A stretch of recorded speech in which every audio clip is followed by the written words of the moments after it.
साल 2018 में झारखंड सरकार ने सम्मेद शिखर को पर्यटन स्थल बनाने का प्रस्ताव दिया। तब झारखंड में बीजेपी की रघुवर दास की सरकार।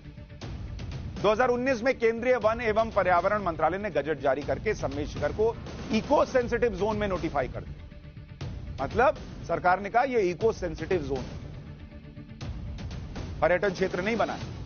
इसके बाद झारखंड में हेमंत सोरेन की सरकार आ गई, जिसने पर्यटन उद्योग को बढ़ावा देने के लिए नई झारखंड पर्यटन नीति 2021 की घोषणा की। इसके तहत सम्मेद शिखर क्षेत्र में पार्क, होटल, रिजॉर्ट का निर्माण, एडवेंचर गेम्स की सुविधाएं दी जाएंगी। इसके अलावा tree house, cottage, night safari और आउटडोर एक्टिविटीज कराने की भी बात कही। 17 मार्च 2022 को जैन समाज ने केंद्रीय वन मंत्रालय और झारखंड सरकार की अधिसूचना पर अपनी असहमति जताई और इसे रद्द करने की मांग। इसके बाद जैन समाज ने विरोध किया, लेकिन 11 दिसंबर 2022 को देश भर में सम्मेद शिखर जी बचाओ आंदोलन शुरू किया गया, जो आज भी चल रहा है।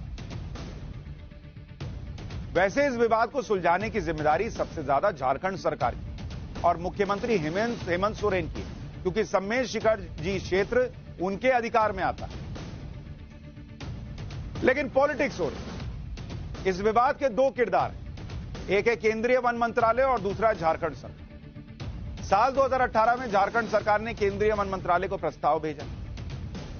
इसके बाद केंद्रीय वन मंत्रालय ने इको सेंसिटिव जोन घोषित किया, उन्होंने पर्यटन क्षेत्र घोषित नहीं किया। अब झारखंड सरकार की जिम्मेदारी है कि केंद्र सरकार को दोबारा प्रस्ताव भेजे और सम्मेद शिखर को इको सेंसिटिव जोन से हटवाए और इसे आधिकारिक रूप से तीर्थ क्षेत्र घोषित करवाए। भाई राज्य सरकार भेजेगी तभी तो केंद्र सरकार करेगा ना, तो भेजना हेमंत सोरेन को है।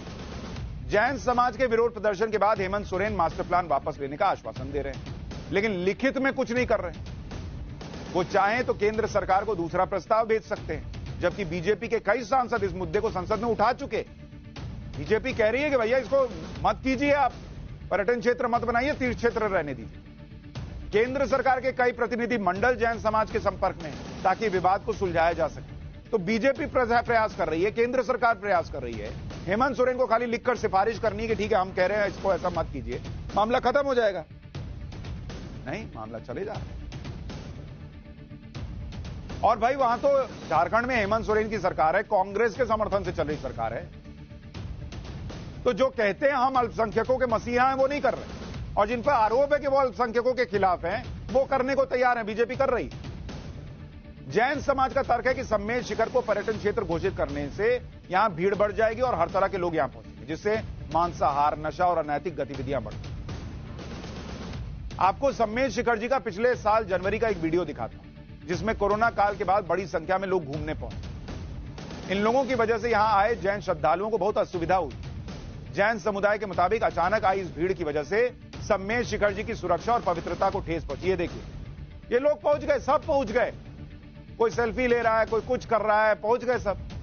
अब जब इसे झारखंड सरकार पर्यटन स्थल घोषित कर देती है, तो सोचिए यहां किस तरह का माहौल होगा, नाच गाना चल रहा है। और वो जैन समाज यही कर रहा है कि भैया ये हमको नहीं चाहिए, हमारा तीर्थ स्थल है, घूमने की जगह थोड़ी है। हेमंत सोरेन इस विवाद का स्थायी इलाज करने के बजाय आश्वासन की मीठी गोली दे रहे हैं। लेकिन इस बार जैन समाज पीछे हटने के मूड में, अपने तीर्थ क्षेत्र को बचाने के लिए वो बलिदान देने की चुनौती देते हैं। आज आपको जैन समाज के बलिदान की भी एक तस्वीर दिखा देते हैं। सम्मेद शिखर को पर्यटन क्षेत्र घोषित करने के विरोध में जयपुर में जैन मुनि सुज्ञेय सागर महाराज जी ने अपने प्राण त्याग दिए। वो पिछले 10 दिन से आमरण अनशन कर रहे थे। जिन लोगों को हल्द्वानी में अवैध कब्जे करके बैठे लोगों का दर्द दिख गया, उनको एक जैन मुनि ने अपना शरीर त्याग दिया। ये नहीं दिखा 10 दिन। ये इस देश में अल्पसंख्यक का फर्क है। देखिए, उन्होंने शरीर त्याग दिया बोलकर कि मैं इस मामले के लिए ये सब कर रहा हूं, लेकिन किसी को फर्क नहीं पड़ रहा इस देश के अंदर।